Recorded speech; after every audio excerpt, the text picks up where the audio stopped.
Bismillahirrahmanirrahim. Alhamdulillahi rabbil alamin. Wassalatu wassalamu ala sayyidil mursalin. Assalamualaikum warahmatullahi wabarakatuh.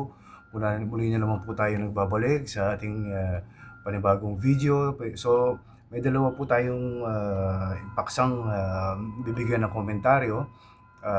Naglabas po ng balita ang DSWD, ang Department of Social Welfare and Development, tungkol sa pagtaas ng hunger rate sa Pilipinas. Ito po ay inuugnay ng DSWD sa kakulangan ng programa at food security ng ating gobyerno. Sila na po nagsabi niyan, kakulangan daw po sa programa at food security ng PBBM government. So ikukonekta natin ito, no? Ipunin natin ikukonekta ito ulit sa nabanggit na natin na bilyong-bilyong ayuda programs na panukala ng Kongreso, no? Na hindi naman epektibo. Alam natin hindi epektibo yan bagkus ito ay magpapalala pa sa problema sa kagutuman at kawalan ng hanap buhay. So imbes na gamitin ang ayuda programs worth of billions, biro mo, worth of billions yun. Itunulong na lang sana nila yan sa sektor ng mga magsasaka at mangingisda at sa iba pa pang sektor na involve ang pagkain at trabaho upang mapalakas ang ekonomiya, no? Instead na iayuda yan, mapapalakas sana yan sa ekonomiya ng bansa at para mapusa ang problema sa kagutuman. Let's see na lang, no? Tingnan natin yan kung ano ang mangyayari diyan sa nilabas na balita ng DSWD na yan, no? Kung gaano katotoo yan. Pero sila na mismo nagsabi na kakulangan sa programa ng gobyerno natin. Well, let's see kung anong magiging resulta ng ayuda programs na yan. Masasabi naman natin yan ay pang samantala lamang na ginawa yung ayuda na yan. Hindi naman din natin alam kung saan napupunta. Tingnan na lang po natin ang mga susunod na kabanata tungkol dyan sa ayuda programs na yan at saka hunger rate na tumaas daw ayon sa DSWD. So, kuha naman tayo ng update sa The Hague. Nagsalita po sa interview po si Ma'am Hanilet. Nagbigay ng update tungkol kay Tatay Digong. No, so masaya naman daw po si Tatay Digong, well and health, inshallah, na maayos siya. So nag-share pala siya ng mga konting information nung panahon ng COVID. Kasi Tatay Digong pala, nagka-COVID pala siya. Pero hindi natin alam, hindi nilabas yun, inilihim yun. Well, ang wisdom nila, para sa akin, tama naman din yun. Kasi para maiwasan nga ang pagpapanik ng taong bayan, di ba? Gamitin pang political circus yung naging sitwasyon ni Tatay Digong noon nung nagka-COVID siya. Alhamdulillah, ibig sabihin malakas pa rin talaga ang resistensya ng ating Tatay Digong. Biro mo na nakasurvive siya sa COVID. So nagpasalamat din po si Ma'am Hanilet sa mga miyembro ng KOJC, kay Pastor Kibuloy. Nagpasalamat siya dahil sa unconditional love and support na ibinigay ng mga miyembro nito kay Tatay Digong. So alam naman natin na lahat, napakadami na nabibigay ng pagmamahal at suporta. Hindi lang naman din kay Tatay Digong, kundi sa buong pamilya niya. VP Sara, kay Mayor Baste, kay Congressman Pulong at sa iba pa na sumusuporta sa kanya. So maraming salamat din daw po kay Pastor Kibuloy dahil nga dyan sa pagiging tunay na leader ng KOJC. So patuloy po tayong magdasal, patuloy po tayong magdasal sa mabuting kalusugan at maging matatag sa mga hinaharap na pagsubok itong ating pinakamamahal ng Tatay Digong at ang buong pamilya niya at mga supporters niya.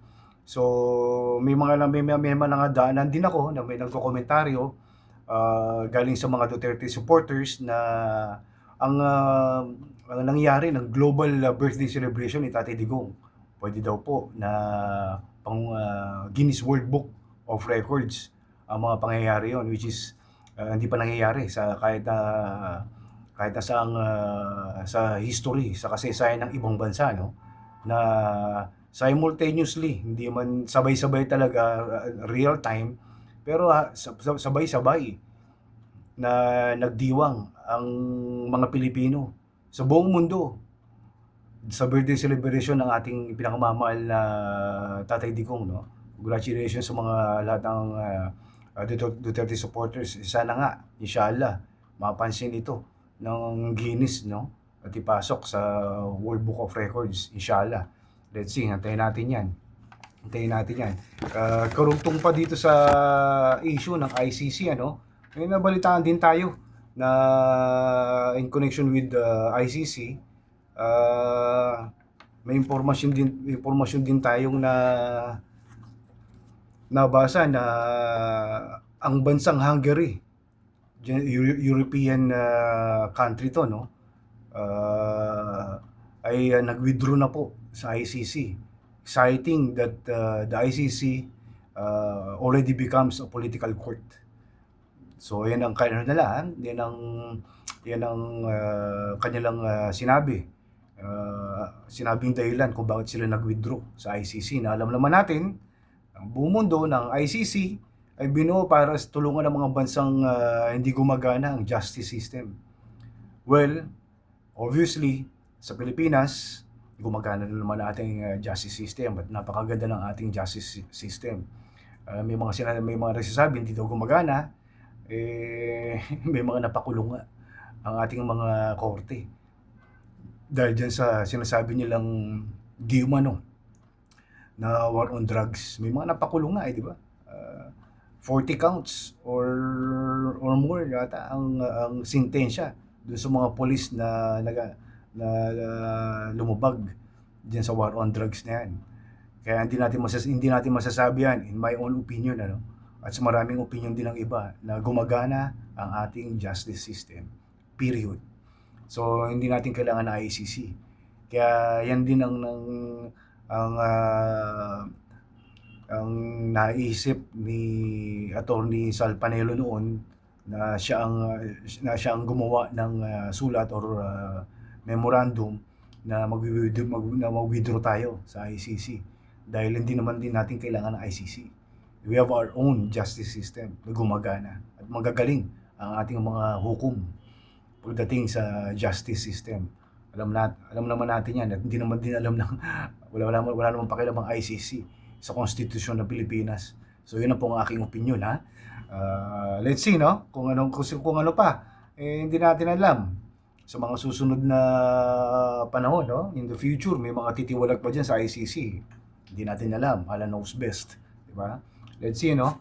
So dito madako tayo sa last portion ng ating vlog, no, sa ating socio-political biography.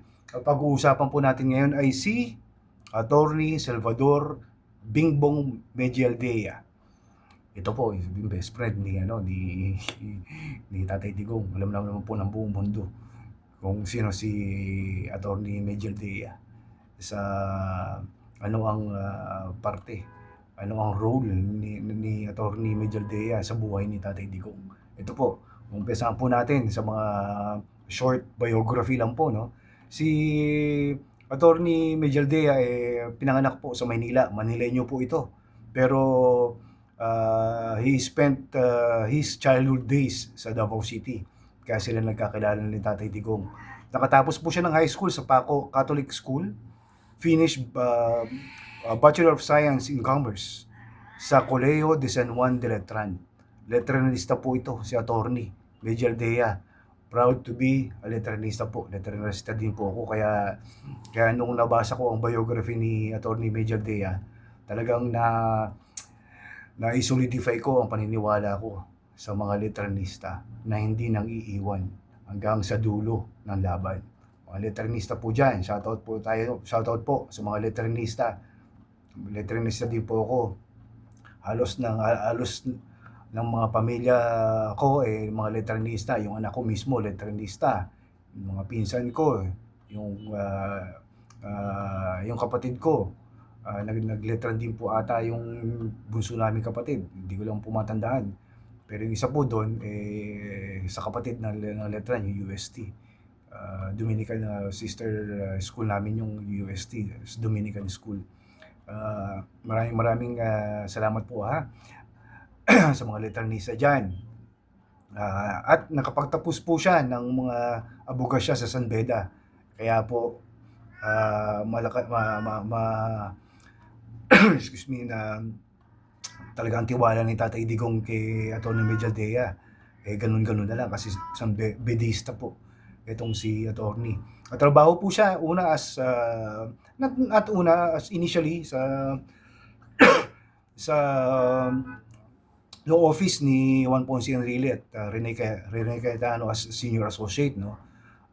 Doon po siya unang nagtrabaho as senior associate. So doon siya nag-practice ng kanyang unang ng kanyang legal practice sa law firm ni JPE at saka ni Rene Cayetano. Pero sumikat siya as executive secretary ni Tatay Digong. Alam naman natin kung ano ang nangyari from Hong Kong to The Hague, no? So ayan po, dito na po matatapos ang ating vlog for the day. Magandang gabi po sa inyo lahat. Bye for now. Balik po tayo ulit, inshallah, sa mga ilang oras po.